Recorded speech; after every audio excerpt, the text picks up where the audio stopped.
Welcome. You're listening to Sports Econ 101, the show where we discuss sports topics from a business perspective. I'm your host, Edward Brown, along with my co-host, Mike McDowd. At each commercial break, we're going to ask a miscellaneous trivia question. We do want to welcome our latest additional station, AM 1550 SLC Sports Radio in Salt Lake City and throughout the Salt Lake Valley, with a special thanks to Program Director Dino Costa. And I gotta give credit for Front Office Sports website because I picked a few topics. One topic that they gave me was the NBA will have a seventh different champion in 7 years. Isn't that amazing? So teams seem to be a little bit more even now compared to like a super team like the Bulls and even with the Warriors in 2014, et cetera. And also diversity in market sizes, right? Minnesota and Oklahoma City. Go ahead. Yeah, that's a good point. And equally as important, I hate to bring this up to you right now, but I could be wrong. I could be right. I think you just got a haircut, my friend. Very much so. Yeah, I did. See, I noticed that. And for our YouTube audience, Edward Brown looks just striking. Absolutely. Very good. So, yeah, my dad used to say, looks good, looks sharp. And, that's what we talk about on Sports Talk Radio. That's right. Yeah. And our other co-host, Russell Jackson, he's going to be joining us in about 40 seconds here. And let's see. We're also going to talk about the NFL owners to vote on the tush push. And then in 2028, the Olympics in LA will allow active NFL players to participate in flag football. That's kind of a fun little story.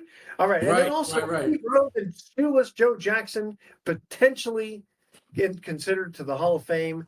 Too bad they had to wait till Pete Rose died. But tell you what, we're going to cut to our commercial break, and when we come right back, it's going to be the Edward, Michael, and Russell show on Sports Econ 101. In a long time.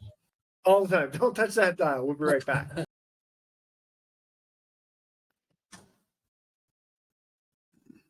Welcome back to Sports Econ 101. I'm Edward Brown along with Mike McDowd and Russell Jackman.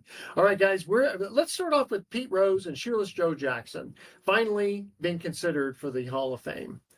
What are your guys feeling about it? Maybe he can afford a pair of shoes now. Yeah. Now, apparently, let's face it. Joe hit like 368 or something, so he didn't take any of the.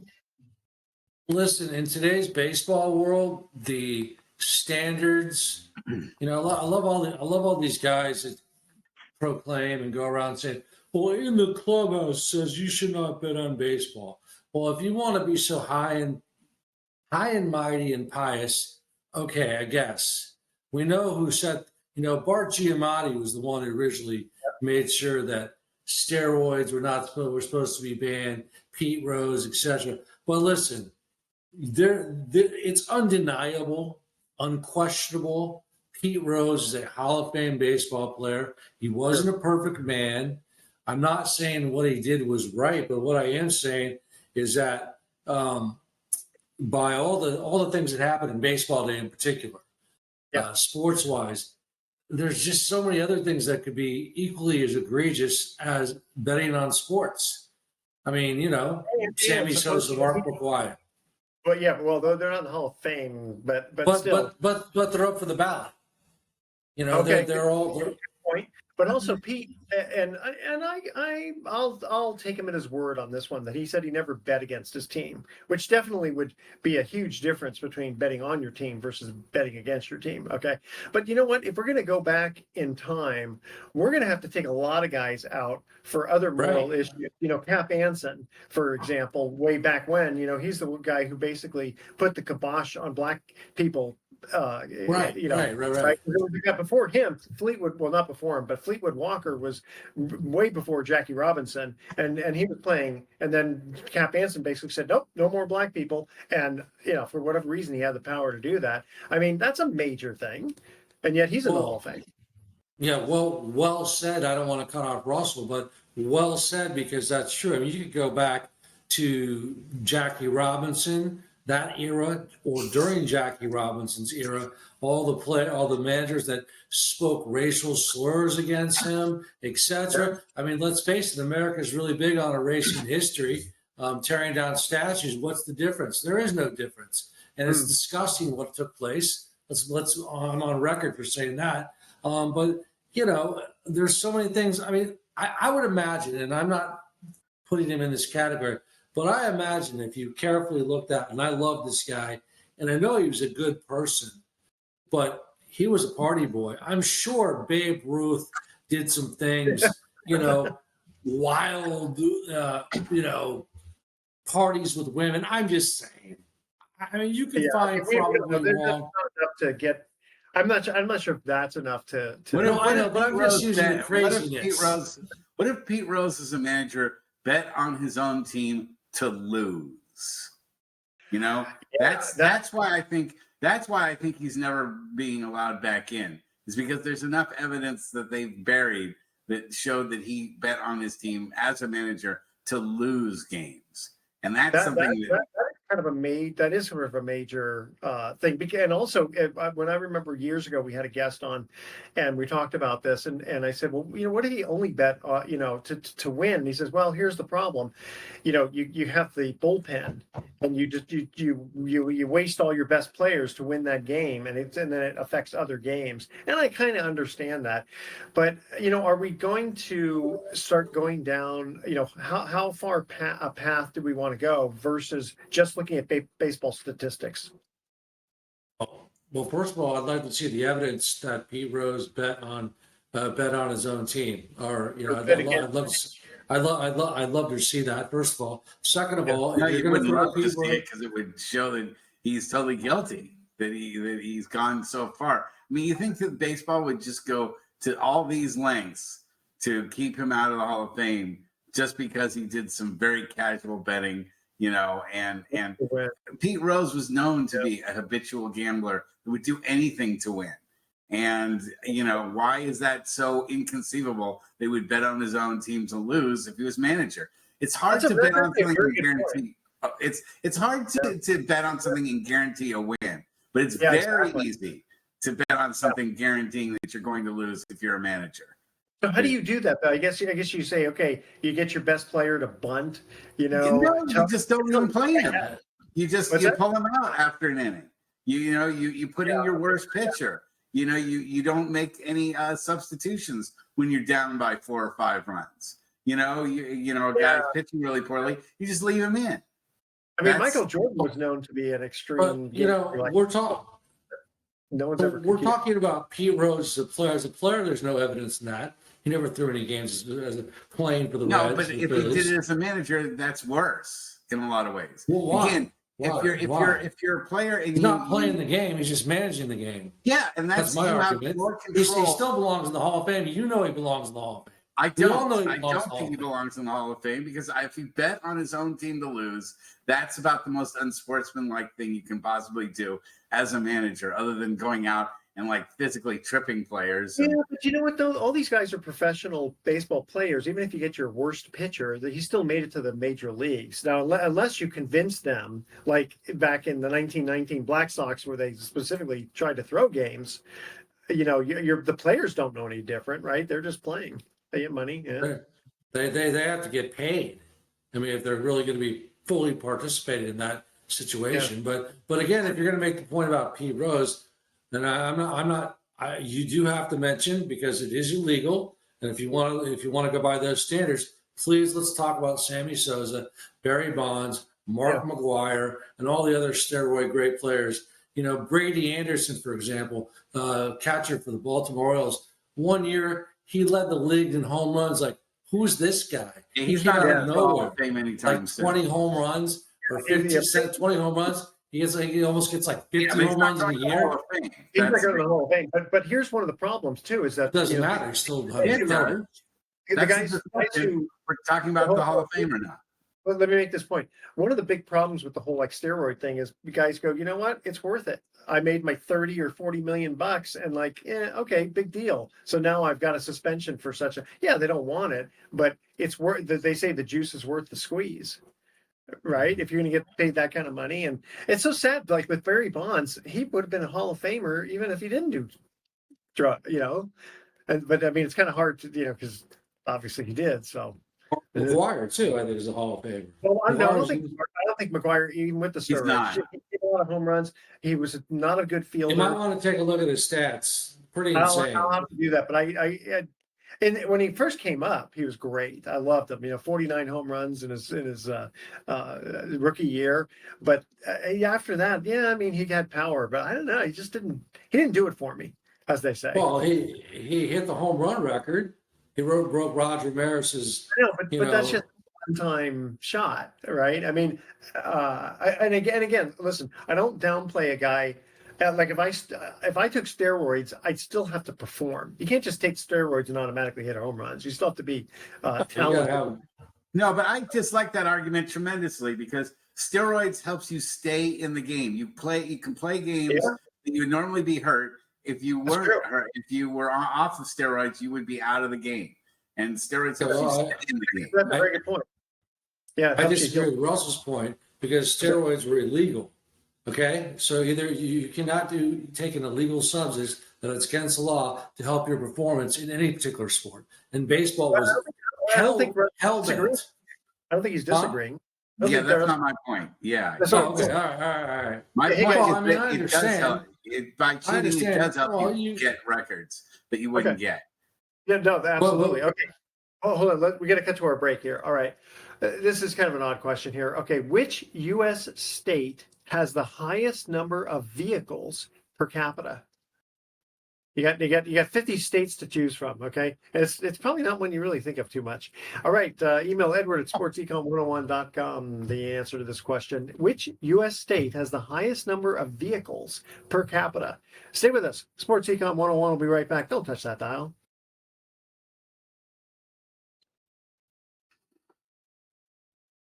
Welcome back to Sports Econ 101. I'm Edward Brown, along with Mike McDowd and Russell Jackman. Our first trivia question: which U.S. state has the highest number of vehicles per capita?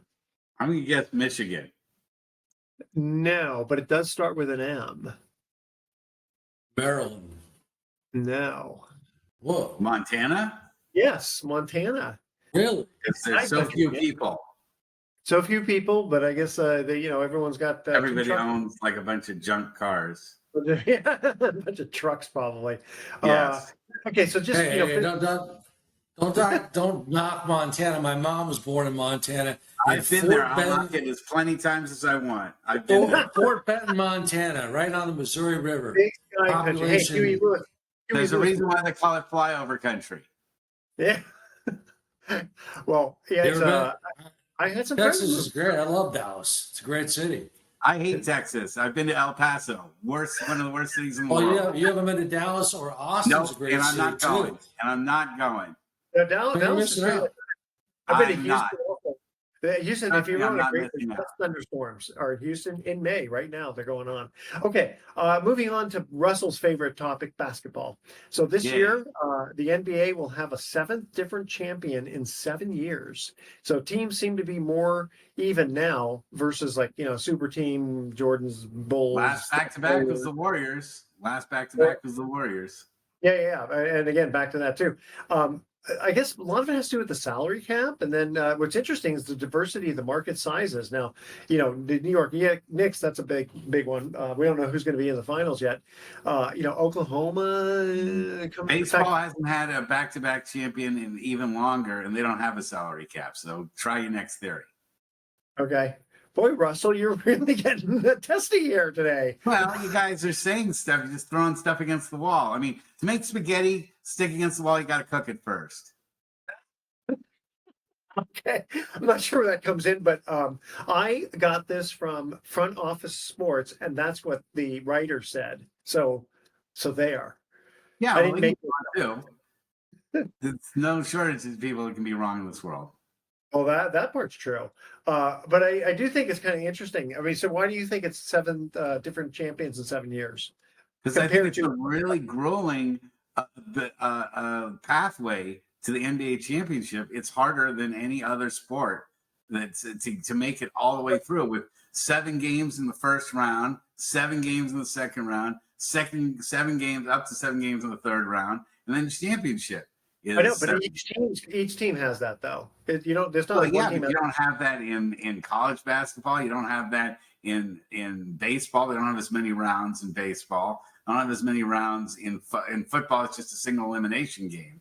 So I hear what you're saying, but my point is that each team has to face the same issue. So it's not like one team has an advantage over another. You see what I mean? But it's harder to repeat because you keep playing extra games. Like to win a second a second championship in a row, it means you'll have played like maybe 16 more games than the previous team did to get to your final. I think from one year to the next, do they have enough rest? I don't think they do, and especially when you're looking at teams putting players in the Olympics. Those players are playing extra games for the Olympics. You look at players playing extra games for the in-season tournament that they have. That throws a couple extra games into it. And we expanded from 5 games to 7 games in the first round, which used to be just 3 games in the first round, best of 3 to start with. So we keep extending the season longer and longer and longer, making the offseason shorter and shorter and shorter. I'm not surprised to see teams that put in the extra games running out of gas or getting injuries. Yeah, they probably should keep the finals and the quarterfinals or semifinals to 7 games, and the other ones maybe 5. Oh, they won't, because they make so much money off of game 6s and 7s if they have. These have been pretty darn good, fun games to watch. Until your favorite player gets hurt. And then, if you're Boston, that's not so much fun. He's going to be out for another year, isn't he? Yeah, the Warriors, it's not been so much fun with Curry being out. New York, Boston, big player, obviously. It's a long road, and it's not easy. It's easier when you haven't had as many games in the previous year to get to the finals than it is to make it all the way to the finals, win the finals, and then continue on the next year and make it all the way through. Are you going to make a prediction as to who's going to win the whole shebang? Man, I like the way that Oklahoma City looks. I think overall, their statistics, they have everything you need. And Shai Gilgeous is awesome. Just as great a player as we've seen in a long time, as far as having all the tools. He's a great scorer. He's a great distributor. He's a great defender. He's a great shooter. He's a great passer. What about Shai Gilgeous doesn't say MVP to you? Yeah. Well, how about you, Mike? Yeah, I've been watching a little bit of here and there. I know the Warriors are in the playoffs. I'm just making a little bit of. Anyways, let me start about them. I really don't know who's going to win it. I actually liked the Celtics, but I don't know. I think the Thunder is a good team. The Pacers look good. It's up for grabs. I just the NBA doesn't excite me like it used to, but so that's my opinion. Yeah, why they were kind of one of the favorites, and they got smoked in the first round, didn't they? Yeah. There goes the dog. Moving on to football for just a minute. Oh, do you want to continue on? Go ahead. Well, quick along basketball lines, and actually, there's another sport. Maybe we'll get it for 30 seconds. Hockey, NHL. I mean, the playoffs are looking pretty good there. Got the Hurricanes and the Panthers in the East, and the Dallas Stars, and also the Oilers, Edmonton Oilers. So, anyways, we don't really talk about that, but that's definitely going on. The other really hot topic, which I think is just ludicrous, is and again, we talk about it only because of really one player, the WNBA, Caitlin Clark against Angel Reese, the former LSU player. They got into a big spite. And, Caitlin Clark just gave her a tough foul, and that's all it was. It was basketball, sending a little message, and now they're up in arms, trying to claim racism and all this crap. That's like saying, Magic Johnson was racist for shoving Larry Bird. Come on. Yeah. It's insane. Just enough of this. Just play basketball. Just who cares? And please. Didn't they have a little? Didn't Angel Reese have a little bit of smack talk about Caitlyn, if I'm not Of course, she mistaken? always has smack talk. Okay, Yeah, so no, she's a great smack talk. yeah, so it's You not, know, it's of not much of to me, it doesn't seem as much of a race thing as it is more of a just a hey, course it's not. Of course it's balls, not. you know. O- But only ignorance talks that way. Please. I mean, it's but just they're foolish. yeah, the WNBA has gotten a lot more exciting in the recent years. You know, that's good. It's up and coming. You know, it's amazing when they first came out. It was like it was a little hard to watch. You know, and It I don't takes a remember. while for the better players to rise up, and for people to get used to the style, which is a lot different. But people are very excited about the Valkyries here in San Francisco. Yeah, Yeah, they're playing on in Chase, aren't they? Yes. Yeah. yeah. But I guess people will show up for a while. It'll be a novelty act. I mean, the WNBA. I wonder truly how legit those rating numbers are. I remember they. Anyways, I I love basketball. You guys love basketball. I can pretty much say that all of us here pretty much never watched the WNBA until now, until Caitlin Clark came in. I mean, she does pique my interest. She's a heck of a player. I mean, this is good for the sport. We're talking about it, okay? It's good public. It's good PR. That's the bottom line. So It's just funny because I've only seen. I mean, I saw like the finals when she was in college, and yeah, she's obviously a great 3-point shooter, but uh, I didn't see that much extra. You know, like mid range layups and stuff like that. It just seemed like she was that was. I don't want to say a one trick pony. She wasn't, but like Steph Curry, obviously his 3-pointer, but then he also has great mid range. The short jumpers, floaters, that sort of thing. But there is quite a difference between the men and the women. definitely. Speaking of the difference, Oklahoma City Thunder All Star Jalen Williams. I thought that was kind of funny. He gets fined $25,000 for saying something like he had a T-shirt that said F, and then you figure it out. Let's dance. So the NBA said, "No, you're not going to say that. We're going to fine you 25,000." I Uh, found that real. I don't know. Just maybe. It's. I guess I get away with it, or they actually didn't. They don't get away with it, but it just. I guess that's just the culture today. Let's try to make as much noise as possible. okay, you guys ready for our next trivia question here? Which is the only YouTube video to cross 10 billion views? And I got this one wrong. That's how smart I am. Which is the only YouTube video to cross 10 billion views? Can you imagine that? I mean, I don't know how. Obviously, that's more than the people on the planet. So a bunch of people must have kept watching the same one over and over again. That's our trivia question. Stay with us. You're listening to Sports Econ 101. We're going to be right back.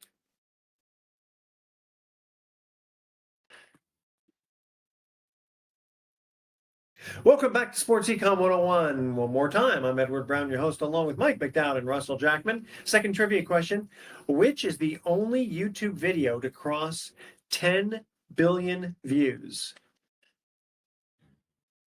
What do you think?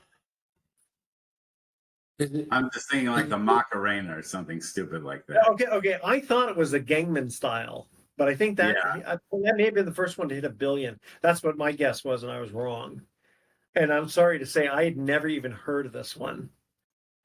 Because is it a song or what is it? It's yeah, it's a YouTube video, the song, and it's geared toward kids. It's called the Baby Shark Dance. Oh God dang. Yeah, that my kids listen to that all the time. Oh, that made 10 billion views. Oh my God, that's terrible. My kids are probably like 1.5 billion. I see what it was about, and I go, "This got don't even start. That is the worst video made by humans." So and by sharks. Yeah, I know. I kept thinking it was like a real baby shark, and then I go, no, it's just the most inane song ever made. Oh my God, that's terrible. No wonder why we're going to end up as a species, because if that's what we have as the most famous video.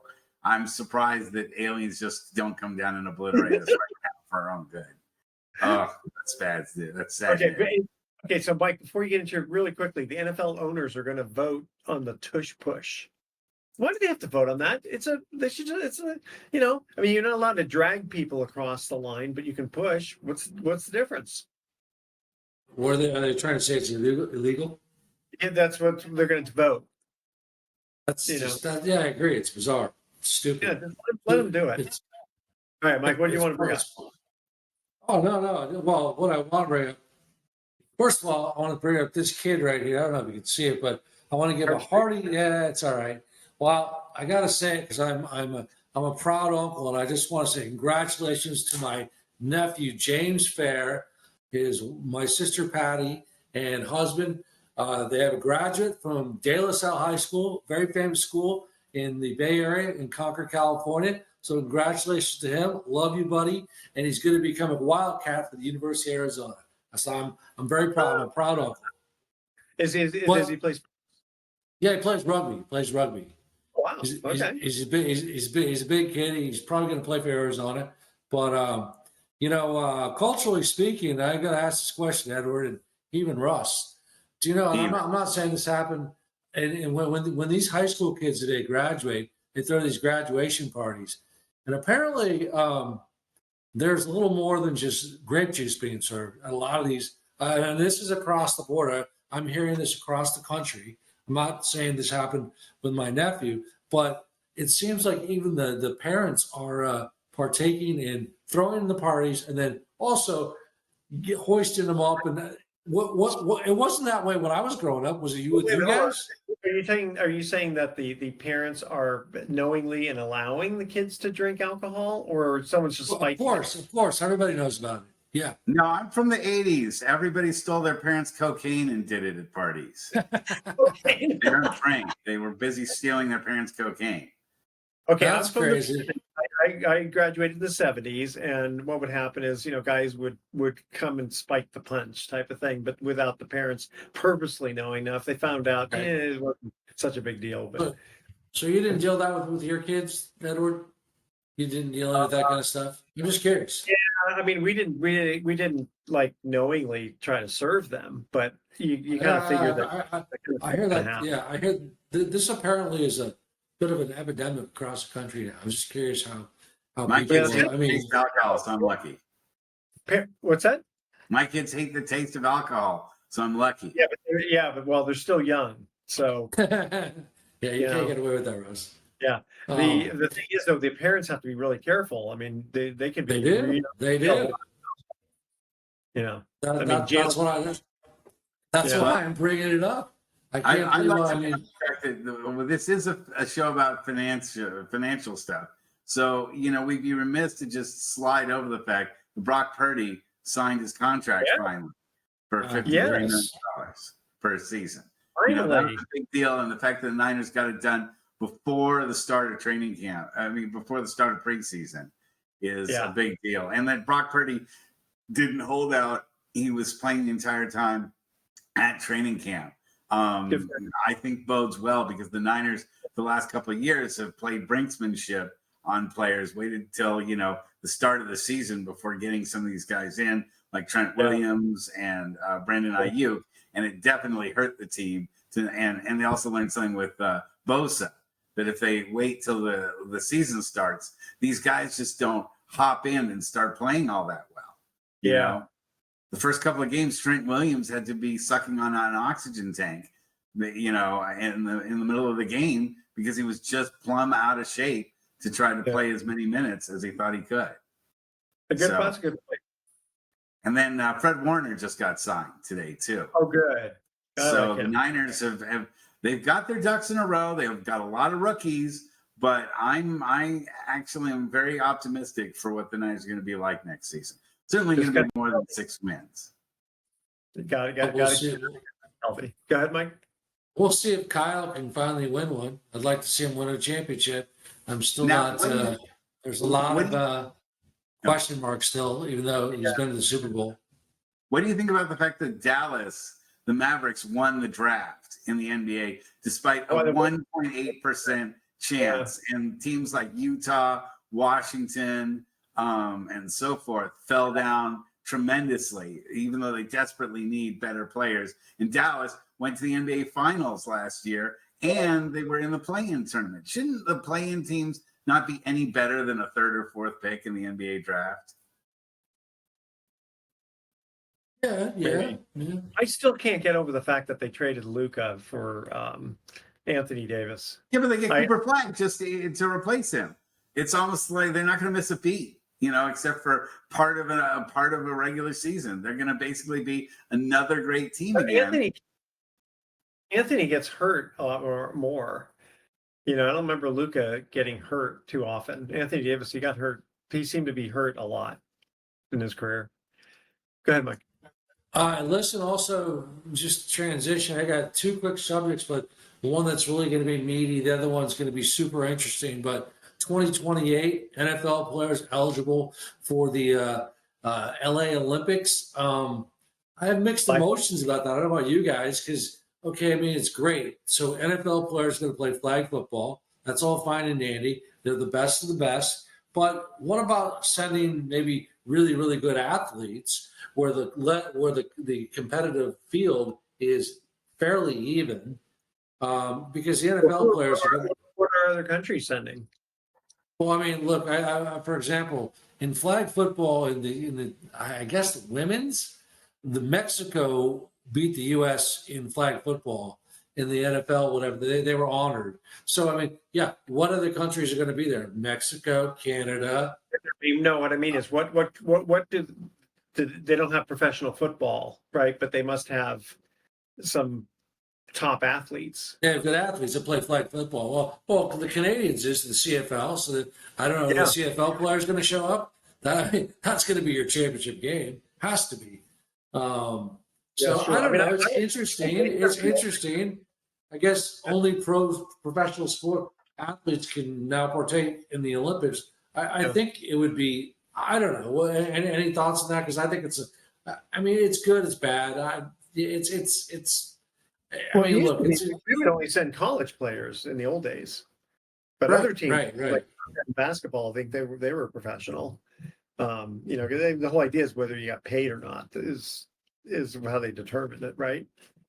Well, it's everything is just absolutely, as we had our guest last week, college sports is forever changed. So the Olympics is forever changed. Awesome America will dominate flag football. And if they don't, it'd be one of the biggest upsets in the history of the Olympics. There's no way NFL players are going to lose. Is it 8 on 8? Is that how many players? 8 on 8? I'm not sure. I'm not sure. I'm guessing. But it's going to be interesting. We're going to watch it for sure. It's going to be the NFL's backing at 110%. Roger Goodell is thrilled that his players are going to get an opportunity to be there. So, listen, it's good for the worldwide game, I guess, because we're not going to be playing football in the Olympics because we would absolutely. Wouldn't it be funny if some of these guys accidentally start tackling people? Why In fact, when I play flag football, guys would cheat. They kind of tie it rather than just tuck it in. Now I guess but that was before Velcro. So now I guess with Velcro, it's a lot easier. I think that's how they do it, right? If a Velcro boat. Yeah, before they would tuck it in, guys would tuck it so that there's only like an inch out, and the refs would have to say, no, you got to have a little bit more out. It was like caveman days when I played. Yes. Hey, by the way, speaking of money-making sports, have you guys?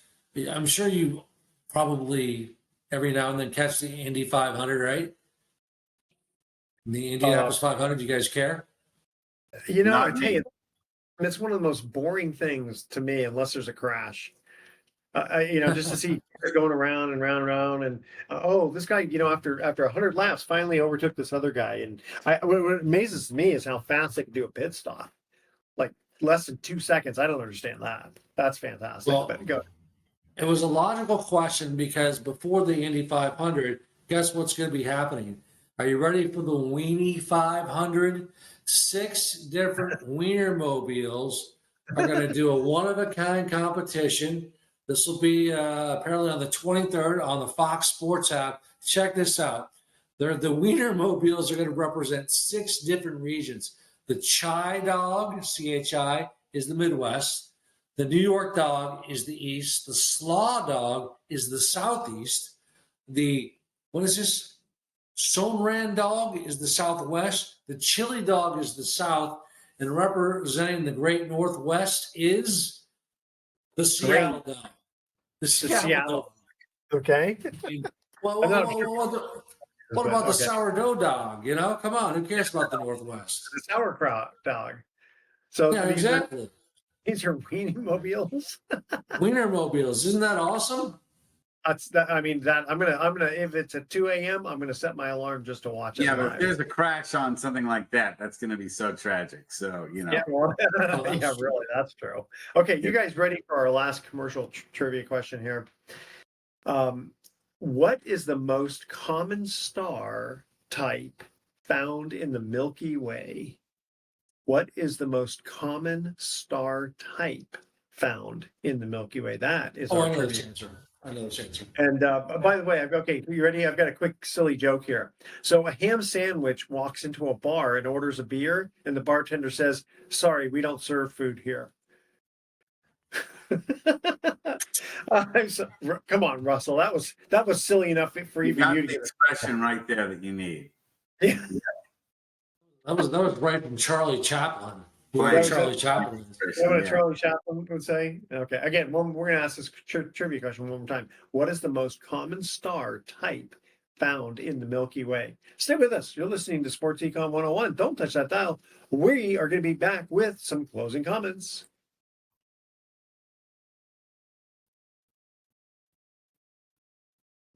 Welcome back to Sports Econ 101. Last time for today, I'm Edward Brown, your host, along with Mike McDowd and Russell Jackman.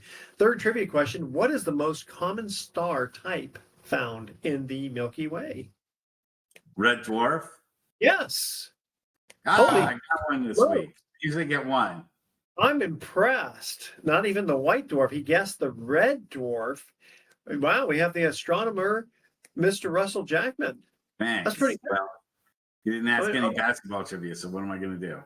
Yeah, that's right. Okay, are you guys ready for our thoughts for the day? Or is there anything else you guys? No. Do we have any options on that? No. So no. You'll have no options. I will tell you the thoughts for today. Yes, Mike, go ahead. Aaron Judge is still ripping it up with the Yankees, by the way, in baseball. I mean, he's insane. And even what was it? One of the Giants. It is Wilmer Flores is leading the league in RBIs at 42, and the A's Jacob Wilson 52 hits on the season, second in Major League Baseball. So let's hear it for the Sacramento A's. They moved from Oakland, and guess what? I guess they're putting together a baseball team up there now. Okay, all right. It's crazy. It's horrible. So here's our thoughts for the day. A rich man is one who isn't afraid to ask the clerk to show him something cheaper. I like that. That's pretty good. And my mother was so surprised when I told her I was born again. She said she didn't feel a thing. All right, audience. Tune in next week to Sports Econ 101. We're going to be discussing sports topics from a business perspective and asking more trivia questions. Thanks for listening. On behalf of our team, I'm your host, Edward Brown. We'll see you next week. Adios. Military. Hold on.